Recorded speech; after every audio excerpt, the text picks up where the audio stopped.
By the end of the season, are you going to reveal at which point she was infested with the eye worms? Or is that something that's going to carry to season 4? It's a good question. And I'll just answer it a little vaguely because I don't want to spoil anything. But there will be more opportunity to understand what's happened, but not necessarily a definitive answer. Yeah. That's something to be explored later on. Well, no? Yeah, you guys have done a fantastic job making the show really entertaining, but I think the part that really draws me and a lot of the fans is the heart, the discussions about family and things like that. If you guys had, if you wanted this show to kind of say something about humanity and human nature, which I think is largely a theme that you explore a lot in the show, one thing, what would that be? Well, I mean, it's funny.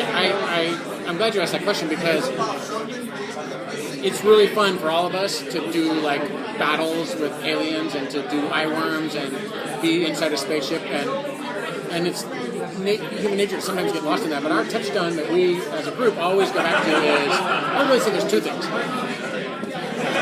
characters, the heart, the family, the Mason family is the heart of everything, and relationships is always our bread and butter.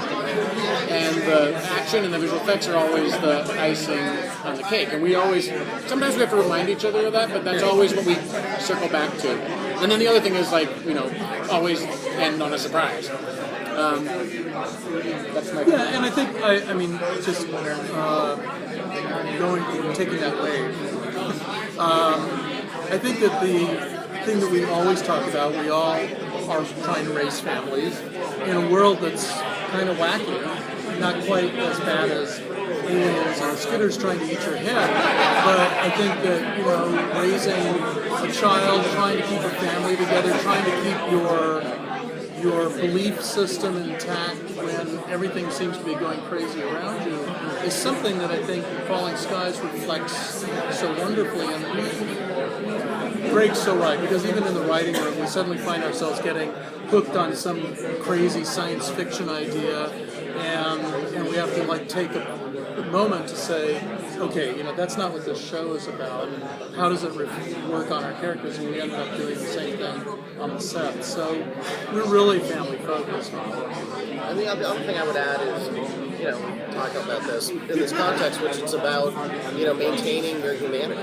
We always said from day one, anyone in the audience, I think you could really imagine yourself in this predicament. What would you do? And it's the human condition, and rising to the occasion and taking the fight back and literally fighting for the survival of the human race. And in the most adverse conditions, carving out a little slice of humanity. So whether that's a birthday party and the pilot, or the birth of a kid, or just being a parent, shooting the president. Yeah, exactly. But it is kind of about that. It always comes back to, and that was what we set out to do in the beginning. It was certainly, kind of a mandate of Stevens. I would think also that we want the audience to go put themselves in this situation and go, could I be that noble? Could I hold my family together? Could I rise against adversity? Those are the kind of questions we want people to ask themselves. And in that sense, if we want it to be a show that's really positive.